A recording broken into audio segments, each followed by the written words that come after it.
بسم اللہ الرحمن الرحیم۔ اردو کہانیاں اور معلومات میں خوش آمدید۔ حضرت ابراہیم علیہ السلام خدا کے برگزیدہ نبی اور پیغمبر ہیں۔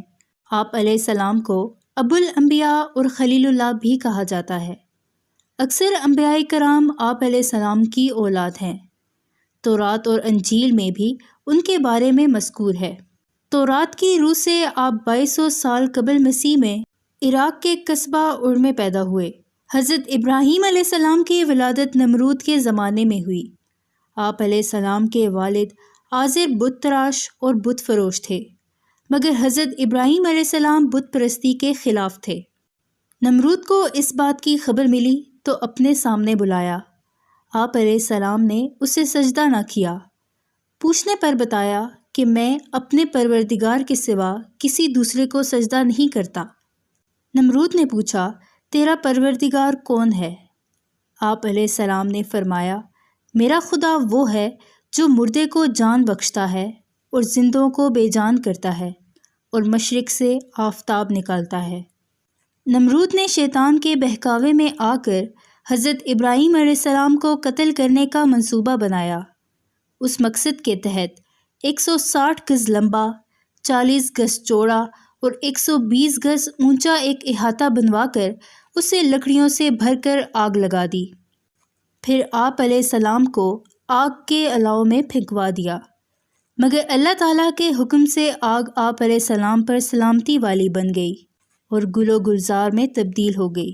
یہ دیکھ کر نمرود کی لڑکی آپ علیہ السلام پر ایمان لے آئی، مگر حامان کے بہکاوے پر نمرود ایمان نہ لایا، بلکہ ابراہیم علیہ السلام کے مقابلے کے لیے لشکر اکٹھا کیا۔ آپ علیہ السلام نے دعا کی اور اللہ نے مچھروں کا لشکر بھیجا جس نے نمرود کے سپاہیوں کا گوشت پوست تک کھا لیا، یہاں تک کہ ایک مچھر نمرود کے دماغ میں جا بیٹھا اور اس کا مغز کھانا شروع کر دیا۔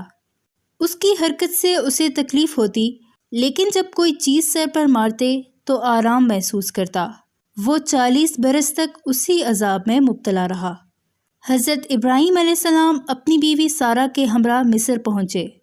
وہاں مصر کے بادشاہ فرعون نے حضرت سارہ پر دست درازی کرنے کی 3 بار کوشش کی، مگر ہر بار آنکھیں اندھی ہو گئی۔ چنانچہ اس نے توبہ کر کے حضرت سارہ کو ایک کنیز ہاجرہ عطا کی۔ حضرت ابراہیم علیہ السلام اپنی بیوی سارہ اور کنیز ہاجرہ کے ہمراہ فلسطین سے ہوتے ہوئے شام پہنچ گئے۔ وہاں حضرت ابراہیم علیہ السلام نے لوگوں کو شریعت سکھائی۔ آپ علیہ السلام نے خدا کی عبادت کے لیے جب ایک قبلہ کی دعا کی تو جبرائیل علیہ السلام نے بہشت سے ایک پتھر لا کر بیت المقدس کی جگہ رکھا۔ حضرت سارہ نے اپنی کنیز ہاجرہ آپ کو بخش دی۔ اس کنیز کے بطن سے حضرت اسماعیل علیہ السلام پیدا ہوئے۔ حضرت سارہ نے جب فرزند کی خواہش کی تو ان کے بطن سے حضرت اسحاق علیہ السلام پیدا ہوئے۔ کچھ عرصے بعد حضرت ابراہیم علیہ السلام نے 3 دن تک متواتر خواب میں دیکھا کہ کوئی شخص کہتا ہے کہ اپنے بیٹے کو قربان کرو، کیونکہ انہوں نے اس کی نظر مانی تھی۔ اس طرح حضرت ابراہیم علیہ السلام نے اپنے فرزند کو خدا کی راہ میں قربان کرنے کی کوشش کی، مگر جب حلق پر چھری پھیرنا چاہتے تھے تو حکم ربانی ہوا کہ اے ابراہیم، تو نے اپنا خواب سچا کر دکھایا، اب اس کے عوض ایک مینڈھا ذبح کرو۔ چنانچہ آپ علیہ السلام نے ایک مینڈھا ذبح کیا، جس کے بعد قربانی کی رسم کا آغاز ہوا۔ حضرت ابراہیم علیہ السلام کو جب تعمیر کعبہ کا حکم ہوا تو آپ علیہ السلام نے حضرت اسماعیل علیہ السلام کے ہمراہ خانہ کعبہ کی تعمیر کی۔ آپ علیہ السلام نے 200 سال کی عمر پائی۔ آپ کو قدس خلیل میں دفن کیا گیا۔